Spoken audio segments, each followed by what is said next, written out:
Good afternoon everyone. जैसा कि हमने अर्लियर वीडियो के अंदर latitude, altitude, pressure and wind ये सभी डिस्कस किए थे, ठीक है। अब आज की वीडियो में हम डिस्कस करेंगे अनदर क्लाइमेटिक कंट्रोल्स फैक्टर्स के बारे में, ठीक है। अब जो अनदर हम डिस्कस करेंगे वो है डिस्टेंस फ्रॉम द सी। अब देखिए डिस्टेंस कैसे, सी से किसी भी प्लेस की जो डिस्टेंस जितनी ज़्यादा इंक्रीज़ होगी मीन्स बढ़ेगी, उसका भी इम्पैक्ट जो है, उसका भी जो अफेक्ट है वहाँ के क्लाइमेट पर पड़ेगा। फॉर एग्ज़ाम्पल बच्चे देखिए, ये हमारा इंडिया का सदर्न पार्ट, ओके, यहाँ पर, ठीक है, यहाँ अरेबियन सी है, यहाँ बे ऑफ बंगाल है, ठीक है।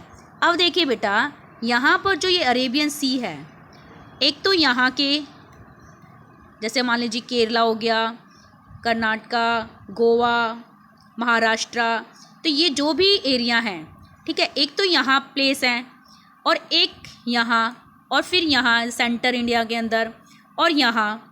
तो अब देखिए क्या जो भी एरिया कोस्टल होंगे, मतलब जो इस सी के अरेबियन सी के नियर होंगे उनका, और जो ये यहाँ सी से जिनकी डिस्टेंस ज़्यादा होगी, क्या इन सभी का क्लाइमेट एक जैसा होगा? नहीं। क्यों? क्या रीज़न है इसका?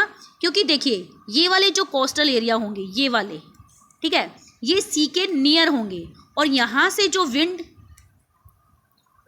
फ्लो करेंगी वो विंड जो है मॉइस्चर लेकर आएंगी अपने साथ, और मॉइस्चर लेकर आएंगी तो इस कोस्टल एरिया के अंदर जो क्लाइमेट होगा, वेदर होगा, वो माइल्ड होगा, ठीक है, ह्यूमिडिटी वाला होगा, ओके, ना ज़्यादा हॉट होगा ना ज़्यादा गर्म, ना ज़्यादा हॉट होगा ना ज़्यादा कोल्ड होगा। मीन्स कैसा रहेगा, जैसे अब हमारे इंडिया की अगर हम बात करें के अंदर जो हमारा, जहाँ हम लिविंग कर रहे हैं, जैसे दिल्ली हो गया, हरियाणा हो गया, तो अगर हम इन प्लेसेस की बात करें तो ये जो प्लेसेस हैं यहाँ पर, अगर यहाँ की बात करें तो ये वाले जो प्लेसेस हैं इंडिया के, तो यहाँ पर एक्सट्रीम टाइप क्लाइमेट होता है। एक्सट्रीम टाइप मतलब जहाँ पर समर्स में वेरी हॉट होता है और विंटर में वेरी कोल्ड।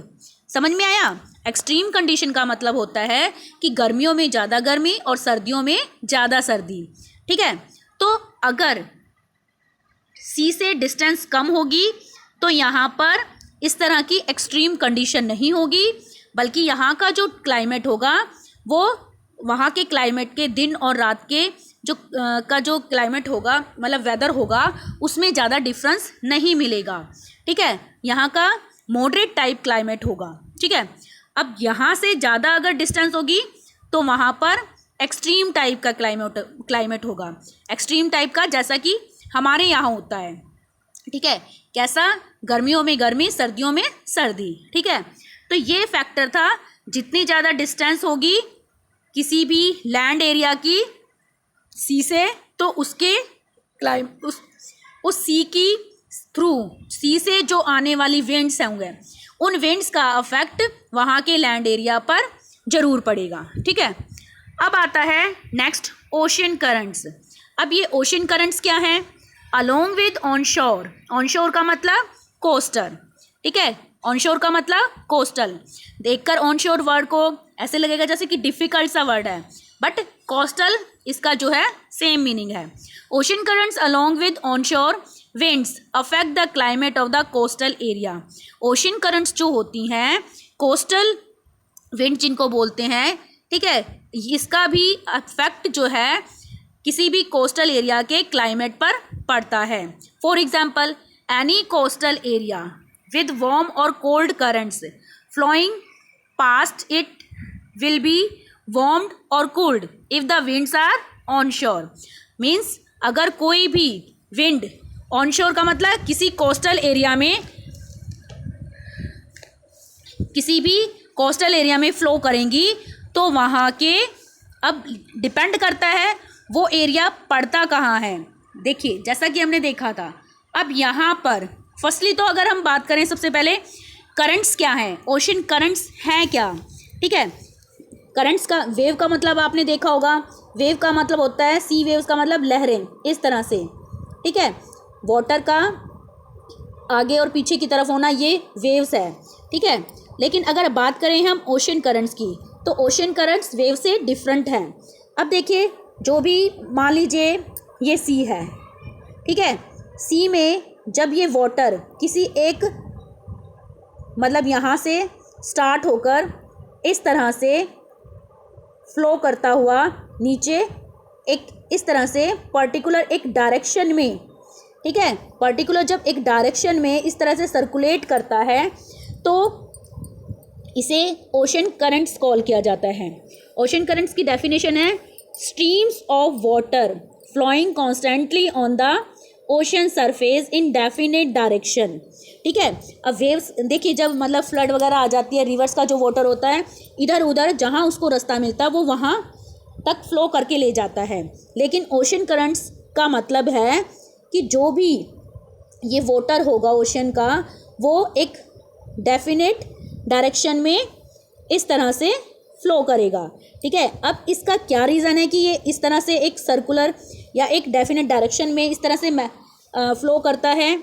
एक तो विंड्स का प्रेशर डले, ठीक है, एक तो विंड्स के प्रेशर की वजह से, सेकंड डेंसिटी की वजह से, डेंसिटी जितनी होगी, सेकंड क्या है डेंसिटी मीन्स जो मान लीजिए कोई भी ओशन वाटर है वो अगर सॉल्टी होगा तो उसके नीचे जो सॉल्ट की डेंसिटी है जो ज़्यादा होगी, जिसकी वजह से क्या होगा, वाटर जो है, वाटर के ऊपर जो एक फोर्स, एक प्रेशर डलेगा, उसकी वजह से भी इसमें मूवमेंट और सर्कुलेशन होगा, ठीक है। अब बात करें स्लोप की, मान लीजिए ये पार्ट सी का उठा हुआ है, ठीक है, ये वाला, और ये वाला नीचा है। तो अब यहाँ से वाटर जब इस तरह से, ठीक है, फ्लो करेगा तो उसकी वजह से भी जब ऊपर से नीचे की तरफ जाएगा तो भी उसकी ओशन करंट्स की के अंदर मूवमेंट्स होगी, ओशन का जो वाटर होगा उसके अंदर मूवमेंट होगी, ठीक है। जब एयर का यहाँ से फोर्स डलेगा, प्रेशर डलेगा तो भी ये इसकी मूवमेंट होगी, ठीक है। समझ में आया? तो ओशन करंट क्या है? Streams of water flowing constantly on the ocean surface in definite direction. अब बात करते हैं इन करंट्स के वार्म और कोल्ड होने की। देखिए, ये देखिए, ये 0 डिग्री इक्वेटर, ठीक है। अब जो इक्वेटर पर जो भी करंट्स, यहाँ पर जो भी ओशन होगा, तो अब जैसा कि हमने देखा जो 0 डिग्री इक्वेटर है वहाँ पर सनरेज डायरेक्टली पड़ती हैं, तो ये वाला जो है सबसे ज़्यादा हॉटेस्ट जोन है, ठीक है, हॉट जोन है। अब ये वाली जो एरिया है यहाँ पर जो ओशन होंगे तो उनकी जो करंट्स होंगी वो कैसी होंगी? हॉट और वार्म ओशन करंट। कैसी होंगी? वार्म ओशन करंट्स, ठीक है।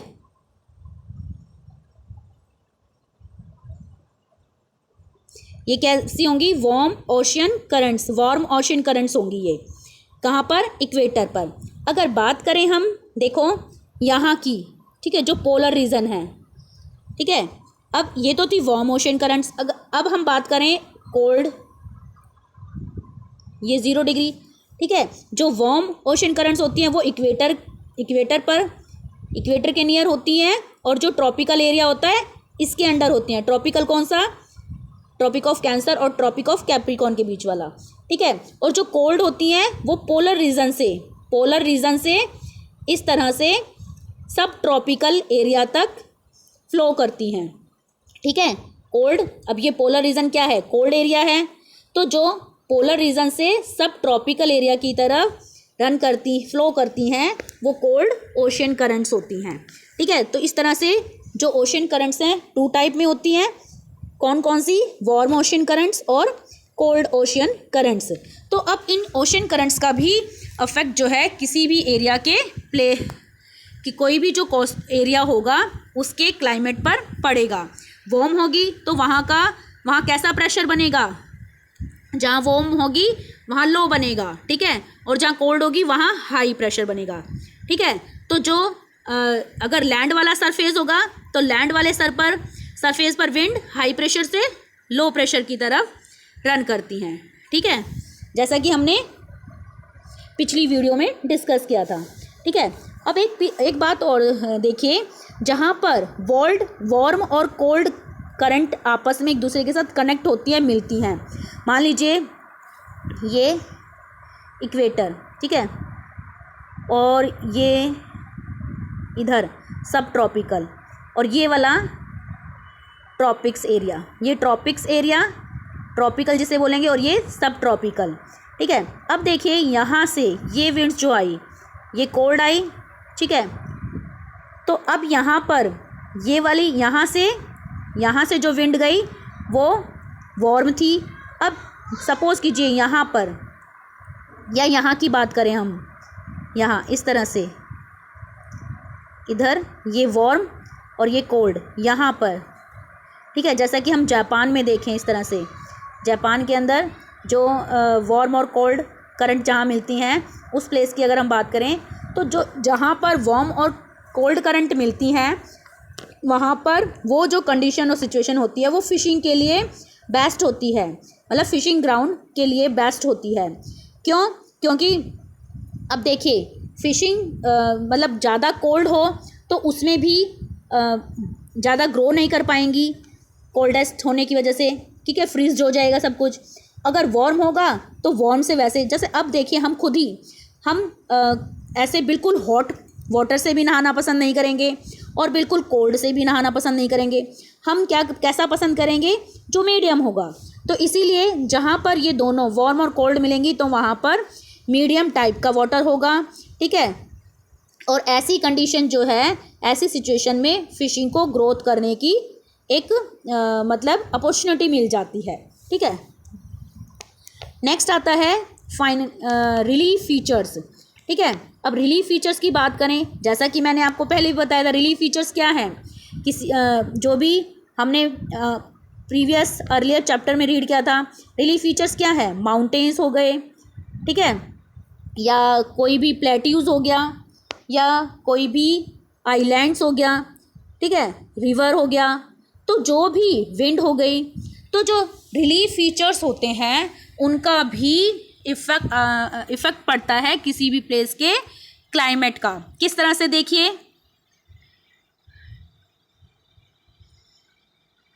ये देखिए, relief to place a major role in determining the climate of a place. High mountains act as a barrier for cold और hot wind. They may also cause precipitation if they are high enough and lie in the path of rain-bearing winds. The leeward side of mountains remains relatively dry. Okay.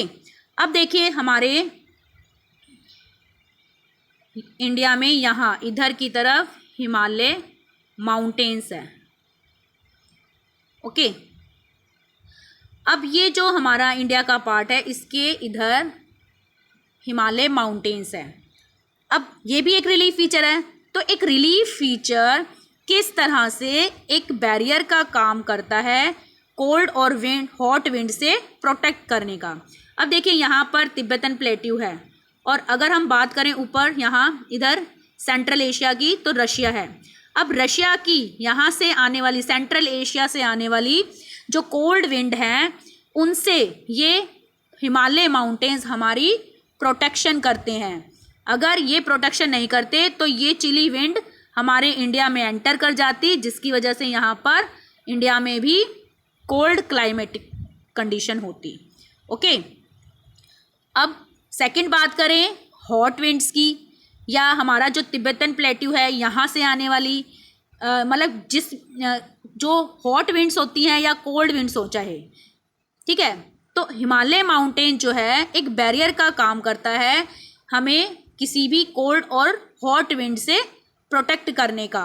अब बात करें हमारी कि they may also cause precipitation if they are high enough and lie in the path of rain bearing winds.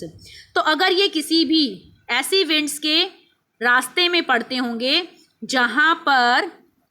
जहाँ से rain bearing winds आएंगी, अब देखिए हमारे अगर इंडिया के साउथ की इस तरह से बात करें, ठीक है, तो ये तो हमारा हिमालय वाला था। अब हमने देखा था कि जो साउथ वेस्ट, अभी मैंने आपको बताया था साउथ वेस्ट जो विंड होती हैं समर के टाइम पीरियड पर इंडिया में रेनफॉल लेकर आते हैं। ये मॉइस्चर से फिल, ये जो विंड यहाँ से चलेंगी इनमें मॉइस्चर होता है, वाटर वेपर कंटेन होते हैं इन एयर में। अगर सपोज कीजिए यहाँ पर हिमालय माउंटेन्स नहीं होता तो ये विंड जो है ये क्रॉस कर जाती यहाँ से बाहर की तरफ, ठीक है। अब यहाँ से आने वाली जेट स्ट्रीम्स जो होती हैं, आगे हम अगले टॉपिक में डिस्कस करेंगे इसके बारे में। जो यहाँ से चलने वाली वेस्टर्ली जेट स्ट्रीम होती हैं तो ये भी इन्हें उड़ा कर ले जाती इन विंड्स को, ठीक है। तो और ये विंड किस तरह से अपना वर्क करते हैं नेक्स्ट टॉपिक में इसका हम डिटेल में रीड करेंगे। तो जो ये साउथ वेस्ट विंड्स हैं, अगर ये हिमालय माउंटेन्स नहीं होता तो ये सारी विंड्स यहाँ से क्रॉस कर जाती और यहाँ हमारे इंडिया में रेनफॉल नहीं हो पाता, ठीक है। तो मेघालय में जो हिमालय माउंटेन्स का पार्ट है यहाँ से टकराकर ये जो वाटर वेपर से कंटेन हैवी जो भी विंड्स होती हैं ये यहाँ रेनफॉल कर देती हैं, ठीक है। अगर ये हिमालय माउंटेन नहीं होता तो ये आगे की तरफ निकल जाती। अब बात करते हैं the leeward side of mountains remains relatively dry. अब देखिए leeward side of mountains, leeward side कौन सी होती है, जहाँ पर माउंटेन्स की वो साइड जहाँ बारिश नहीं होती। देखिए ये हमारे इंडिया का जो भी ये कोस्टल एरिया है साउथ की, अगर हम बात करें यहाँ इधर केरला, ठीक है, यहाँ की हम बात करें तो यहाँ पर हमने देखो पढ़ा था वेस्टर्न घाट, पढ़ा था ना, वेस्टर्न घाट और वेस्टर्न कोस्टल एरिया। तो देखिए यहाँ से जब यहाँ पर जो विंड्स हैं इस साइड कोस्टल वाला जो एरिया है इसमें रेन लेकर आती हैं, लेकिन यहाँ पर जो ये वेस्टर्न घाट में ये यहाँ जो माउंटेन्स हैं यहाँ तो देखिए इस साइड इन हिमालय ये जो माउंटेन्स हैं वेस्टर्न घाट में, यहाँ इस साइड इनके वेस्ट में, वेस्टर्न घाट के वेस्ट में बारिश होती है, लेकिन वेस्टर्न घाट के ईस्ट वाली डायरेक्शन में इधर वाली साइड बारिश इतनी नहीं होती। तो इसकी जो ये वाली साइड है ईस्ट वाली, ठीक है, इसे लीवार्ड साइड कॉल करेंगे, ठीक है। अब ये लीवार्ड साइड जो है ड्राई रहती है इसके कंपैरिजन में, ओके। तो ये थे रिलीफ फीचर्स। नेक्स्ट वीडियो में हम फैक्टर अफेक्टिंग इंडियाज़ क्लाइमेट के बारे में रीड करेंगे।